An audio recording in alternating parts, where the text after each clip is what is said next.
Hello everybody, welcome back. Jordan here. Today we are going to be upgrading one of the modular buildings here in the LEGO City. And that is actually the Sesame Street alternate build right here. This alternate build was produced by Ben Builds Lego on rebrickable.com. It takes one Sesame Street set and converts it into a 16 by 32 stud modular building.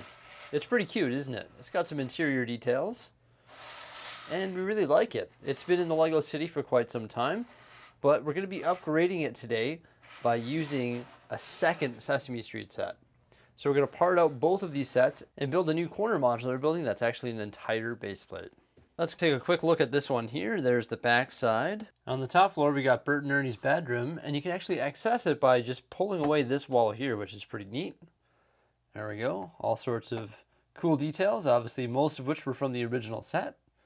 And then you can take this floor off to reveal the ground floor, just like that there. It's a pretty small, cute modular building, and we're excited to upgrade it today to a full base plate using the new instructions that we found on rebrickable.com. First thing that we have to do is part this out, find all of the original pieces from this set, and then part out our second set right here. So we've got it all sorted here by part type. Brick, 1x plate, 2x plate, larger and odd shaped plates, miscellaneous stuff, fences, windows, slopes and arches, tiles, round pieces, 1x2s, and miscellaneous 1x1s. We also built ourselves a Mills plate because of course this new model here is going to go on a 32 by 32 base plate. So there's our Mills plate for the new and improved Sesame Street. So after we finish up that, well, you head on over to rebrickable.com to pick up your instructions. And of course we're building the Sesame Street Corner done by Lawis, and this one here actually uses 1,892 pieces, and after you buy your instructions you download a PDF, and they're essentially just like Lego instructions. I actually really like this corner building. Great job. I think it's perfect. It turns the Sesame Street set into a building that can be integrated into a Lego city quite nicely, right? And I mean, that's the whole purpose of the rebrickable model. It's a beautiful corner building that's going to look great on Pop Culture Street.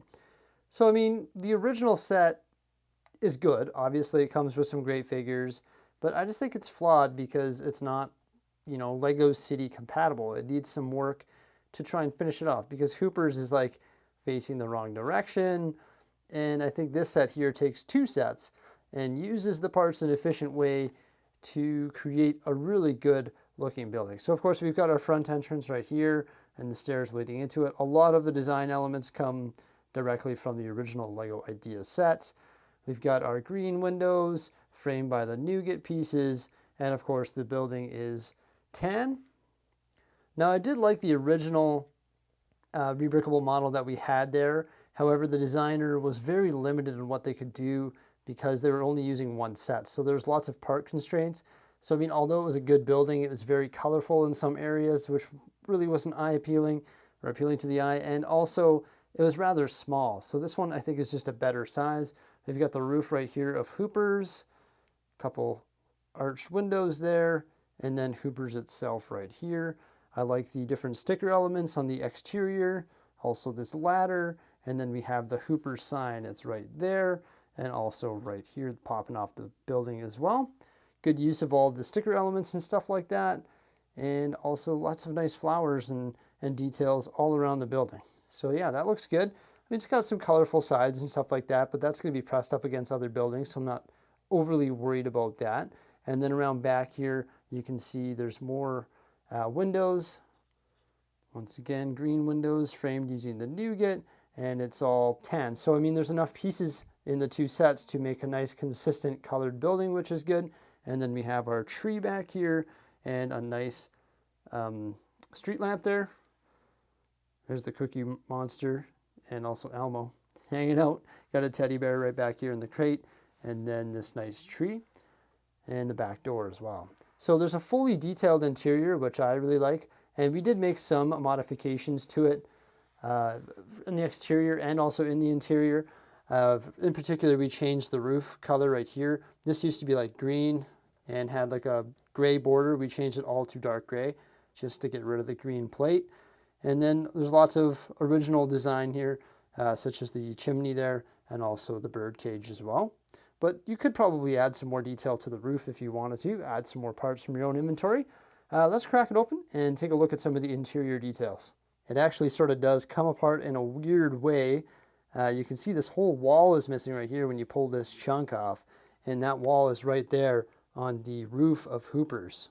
And then this chunk right here, which is the floor above Hooper's, pops off just like that there.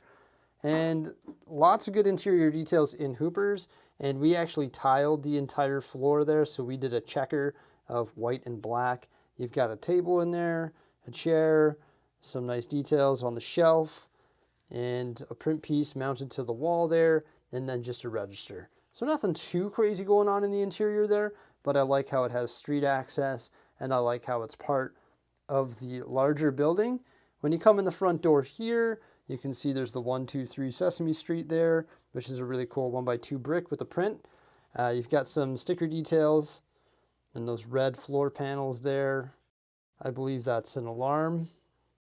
The rocket on top of the little cabinet there, TV, and then a bed with a teddy bear and a train. And then a couple sticker elements on the wall there. And then you can remove the roof of Hooper's where there's a couple heating units right there.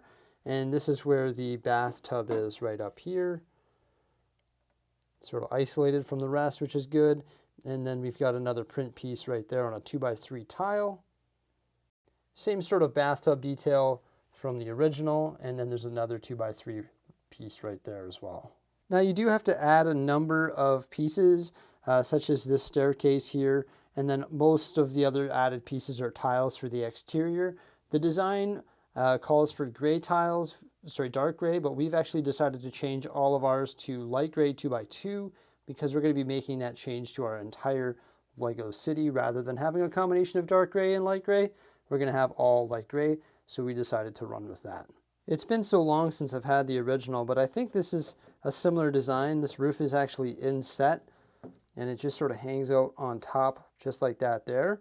And then when we remove that roof, I like this design here where we actually have 3 of those awesome beds from the Sesame Street set.